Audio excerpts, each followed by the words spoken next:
You know, history can rarely boast of a ruler who fought countless battles with minimal bloodshed. That is why those who won more with kindness than with the sword are real gems, and Saladin is one of them. His name was An-Nasir Saladin Yusuf ibn Ayyub, known as Saladin, from about 1138 to 1193, was really one of the great Muslim rulers. He held the first title of custodian of the two holy mosques, but his empire stretched from Egypt, Syria, Upper Mesopotamia, Yemen, and parts of North Africa.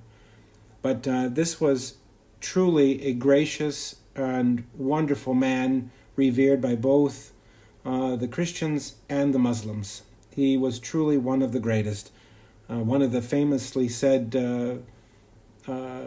things from him was, "I warn you against shedding blood, indulging in it, and making a habit of it, for blood never sleeps."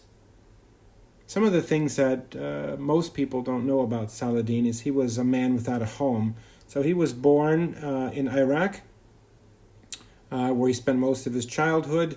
He loved that city of Damascus, and before ending up in Egypt, Saladin was a traveler, visited many countries, many cities, and lived in each for a short period of time. So it's hard to tell what place was actually his home. But, you know, he was also a man who was underestimated. He was the Caliph of Egypt, and Al-Adid made Saladin his vizier. So thinking that he could be easily controlled, clearly neglecting Saladin's abilities. But this was a defining moment in his life. So Saladin took over Egypt and became the first ruler of the Ayyubid Sultanate. He was also a man of kindness and mercy. So Saladin is recognized as one of the most significant Muslim commanders of the Crusades, yet not hated by Christians at all, but quite the opposite. He was admired. So, you know, many of the Christians were let go and given safe passage. So he really was a very, Dante Alighieri, one of the most Christian-centered philosophers of his time, was actually amazed. And he quoted and said that Saladin was the Alexander the Great of his day. So non-Christians really revered to him as a virtuous leader, and the Christians alike. So he was always there giving mercy, helping his enemies, helping people. He was truly a great man, a big lover of poetry, lover of horses, and was a very, very religious man. He studied the Holy Quran. It was more important to him than any other sort of education. So he was a man of tender heart and was passionate. So I think that I wanted to build an army that was reflective of him as a person. And I think I tried to capture that as best as I could. And of course, this army stretches not only through the Crusades, but the wars against Byzantium, and even much, much later, fighting for expansion of the Muslim faith and the defenders of the Muslim faith. So with this, I'm proud to present my army of Saladin and the armies of Islam. Yeah, let's talk about the army a little bit of the Islamic nations and Saladin.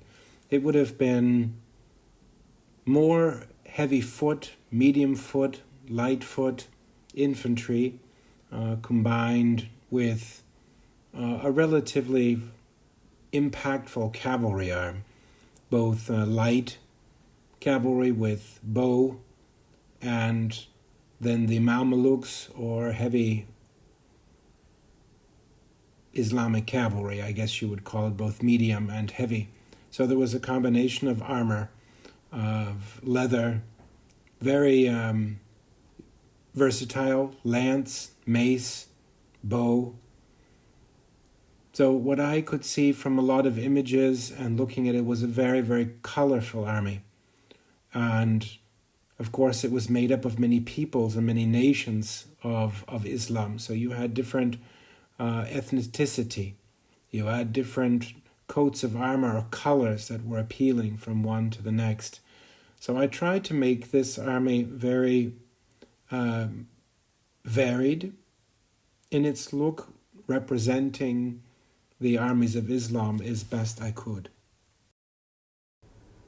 This army can also be very easily morphed, tweaked, things taken away, things added to it, to create a Seljuk Turk army during the first part of the first Crusades, or even fighting against Byzantium, like at the Battle of Manzikert. It can be morphed very, very easily as a Fatimid army or a Syrian army. And ultimately the Ayyubids, it can be morphed very easily into a Mameluke army. They're the ones that overthrew the Ayyubids after Saladin's death. It is very versatile. I built it so that I could create about 6 different armies from this. It can even be used for a Timurid army, a Mongol Muslim army. Anyway, I think it's beautiful. It stretches probably about 5 years of painting, maybe 6, and different ideas. But I think just looking at it and feeling it, you kind of get a flavor for where I was going and what I was trying to achieve with it. I think the armies of Islam were very, very colorful, used bright colors. There was some units that I enjoyed just painting in pure black, as I was reading some accounts of some of the Crusaders, what they saw. I tried to be very exact on my flags and just a flavor of what I felt that they could possibly look like. As you can see, I have a lot of infantry with different various types of weapons. Maybe some units that are a little bit more elite than others. Some, like here, they've more medium, light troops, two-handed swords, maybe a retinue of some Islamic lord, and just tons of spearmen and bowmen, kind of giving a flair like you'd see in most of the movies. I mostly enjoyed trying to paint Islamic writing on their arms and trying to create a feel that this definitely was something from a movie about the Crusades. But the more you read about it from an Islamic perspective, you really get a much better feel for what the Crusades were like from both sides. And I enjoy the history from both perspectives, that's for sure.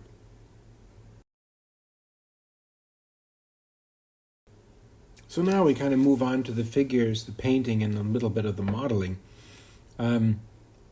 Most of these figures come from several different companies. Essex, Legio Heroica, Merlington, and I believe Museum.